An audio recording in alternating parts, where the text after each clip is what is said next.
চলো আজ তোমাদের সাথে আমি শেয়ার করব আমার বিয়ের পার্ট 1 এর ভিডিও। আর এই যে ভিডিও ক্লিপটা তোমরা দেখতে পাচ্ছ এটা ঠিক বিয়ের আগের দিন মা যখন সন্ধে দেয় তখনকার ভিডিও। আর এই ভিডিওটা যখন আমি এডিট করতে বসি তখন অনেকটাই লম্বা হয়ে যাচ্ছিল, তো সেই জন্য ভাবলাম বিয়ের ভিডিও পার্ট 1 পার্ট 2 এমন ভাবেই আমি দেব। বিয়ের আগের দিন তেমন কিছু কাজ না থাকায় তো সেই জন্য ভাবলাম তত্ত্বগুলো গুছিয়ে ফেলা যাক। তো তত্ত্বগুলো আমরা সবাই মিলেই গোছাচ্ছিলাম আর পান কলকাটাও একটু করে নিচ্ছিলাম। আমরা এদিকে তত্ত্ব গোছাচ্ছিলাম আর আমার যেখানে গায়ে হলুদ হবে আমাদের উপরে, তো সেখানে ডেকোরেশন চলছিল। তোমরা অবশ্যই ভিডিওর প্রথমের দিকটাই দেখতে পেয়েছো। তত্ত্ব গোছানোর ভিডিও ক্লিপ কয়েকটা নেওয়া হয়েছিল, তো সেই কয়েকটা ভিডিওই আমি অ্যাড করেছি। তত্ত্বর মধ্যে এই তত্ত্বটা ছিল আমার ভীষণই পছন্দের। এটা ছিল পুরোটাই মশলা দিয়ে বানানো একটা তত্ত্ব। আমাদের মোটামুটি তত্ত্ব গোছানো কমপ্লিট হয়ে গেছে।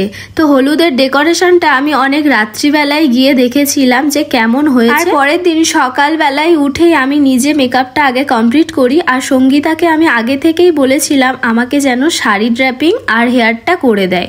তো ঠিক টাইম মতোই চলে এসেছিল, এসে আমার হেয়ারটা করে দিয়েছিল আর শাড়িটাও সুন্দর করে পরিয়ে দিয়েছিল। আর এই যে জুয়েলারিগুলো দেখতে পাচ্ছ এগুলোও কিন্তু একদম পরিয়ে রেডি করে দিয়েছিল। আর যে ভাইরা এসেছিল ফটোশুটের জন্য তো আমাকে বারবার বলছিল তোমাদের এখানে ভালো লোকেশন কোথায় আছে। আর আমার যে কয়েকটা জায়গা পছন্দ ছিল সেই জায়গায় আমি নিয়ে যাই আর ওদের খুব পছন্দ হয়েছিল যে জায়গাটায় আমার ফটোশুট গুলো করেছিল। আর এই যে ফটোশুট গুলো তোমরা দেখতে পাচ্ছ এগুলো আমার গায়ে হলুদের আগের ফটোশুট। যেহেতু গায়ে হলুদের পরে তেমন কোথাও যেতে নেই, তো সেই কারণে আগে আমরা ফটোশুট গুলো কমপ্লিট করে নিয়েছিলাম। তাড়াতাড়ি ফটোশুট কমপ্লিট করে বাড়ি চলে এলাম। আর বাড়িতে এসে দেখছি হলুদের জন্য সবকিছু রেডি করছে। এবারে আমার গায়ে হলুদ শুরু হবে আর বরের বাড়ি থেকে হলুদ নাকি এসে গেছে। আর কাকিমা বৌদিরা সব ওরা মিলে হলুদের জন্য সবকিছু রেডি করছিল আর আমি এখানে বসে একটু ফটোশুট করে নিচ্ছিলাম। আর তারপরেই শুরু হয়েছিল গায়ে হলুদ। আচ্ছা তোমরাই বলো তো, যাদের বিয়ে হয়েছে তারাই একমাত্র বুঝতে পারবে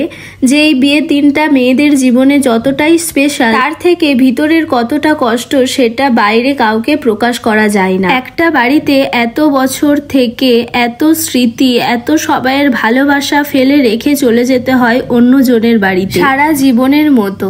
তো যাই হোক অনেক কথাই বলে ফেললাম। আর এবারে আমার গায়ে হলুদ হচ্ছে। আর গায়ে হলুদ হয়ে যাওয়ার পরে আমাদের কিন্তু নিয়ম পুকুরে গিয়ে স্নান করতে হয় আর তার সাথে সাথে পান সুপারি দিয়ে নাকি জলষষ্ঠীকে নিমন্ত্রণ করে আসতে হয়। আর এদিকে তোমরা দেখতে পাচ্ছ আমার গায়ে হলুদের সাথে সাথে আমার কাকিমারা বৌদিরা সবাই কিন্তু নিজেদের মতো করে হলুদ মাখছিল, যেটা আমার দেখতে ভীষণই ভালো লাগছিল। সবাইয়ের মোটামুটি হলুদ মাখা কমপ্লিট। আর এই রিচুয়ালসটা হয়ে গেলে আমার গায়ে হলুদে স্নান হবে। গায়ে হলুদে স্নান হওয়ার আগে এই ফটোশুট গুলো কমপ্লিট করেই তারপরে গিয়েছিলাম গায়ে হলুদে স্নান করতে। আর দেখো কত ফুল দিয়েই আমাকে নিজেরই স্নান করিয়ে দিচ্ছিল। তোমরা কি একটা জিনিস লক্ষ্য করেছো, আমার হলুদের কিন্তু সমস্ত জুয়েলারি আমি কাঁচা ফুলেরই পরেছিলাম, যেটা আমার পার্সোনালি খুব পছন্দের ছিল। গায়ে হলুদের পরে আমাদের কিন্তু নিয়ম নান্নি মুখে বা কিরের কাজে বসতে হয়। তো সেই মতোই আমি একটু রেডি হয়ে নিলাম, মানে আর কি ড্রেসটা চেঞ্জ করে নিলাম, নিয়েই বসে পড়লাম কিরের কাজে। আমি কিন্তু সকালবেলায় একদম যে মেকআপটা করেছিলাম সেই মেকআপটা একদমই তুলিনি, স্টিল সেই মেকআপ নিয়েই কিন্তু আমি নান্নি মুখে বসেছিলাম।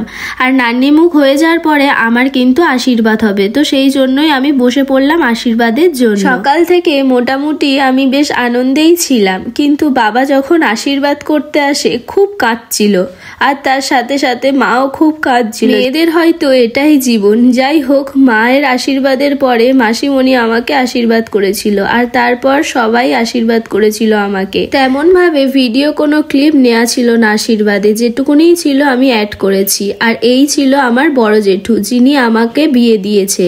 আর এবারে হবে আমার কলাতলায় স্নান। কলাতলায় স্নান হওয়ার আগে এই লুকের কয়েকটা ফটোশুট করে নিয়েছিলাম যেহেতু সময় হবে না বলে। তো তারপরে আবার যে হলুদে আমি যে শাড়িটা পরেছিলাম সেই শাড়িটা পরেই স্নান করতে হয়। আর এদিকে দেখো নাপিতও চলে এসেছে। তো স্নান হয়ে যাওয়ার পরেই আমি কিন্তু হলুদ শাড়িটা আবার পরে নিয়েছিলাম। আর এবারে হবে আমার শাখা পলা পরানো। এখানে দেখো কত শাখা আমাকে দেখতে দিয়েছে পছন্দ করার জন্য। তো আমার ইচ্ছা ছিল খুব সরু শাখা পরার, কিন্তু সবাই মিলে বলল বিয়ের শাখা নাকি একটু মোটা ধরনের পরতে হয়। তো আমি একটু মোটা ধরনেরই পরেছিলাম, যেহেতু সবাই বলছিল। শাঁখাপালা তো পরানো হয়ে গেল, তো এই ভিডিওটা আমি আর বেশি বড় করব না, যেহেতু পরের ভিডিওটা আবার ছাড়বো, তখন তোমরা আমার বিয়ের পুরো ভিডিওটা দেখতে পাবে। তো এই ছিল ভিডিও, তোমাদের কেমন লাগলো অবশ্যই কমেন্ট করে জানিও। ফিরছি নতুন আরেকটি ভিডিওর জন্য, তো ততক্ষণের জন্য সবাইকে টাটা।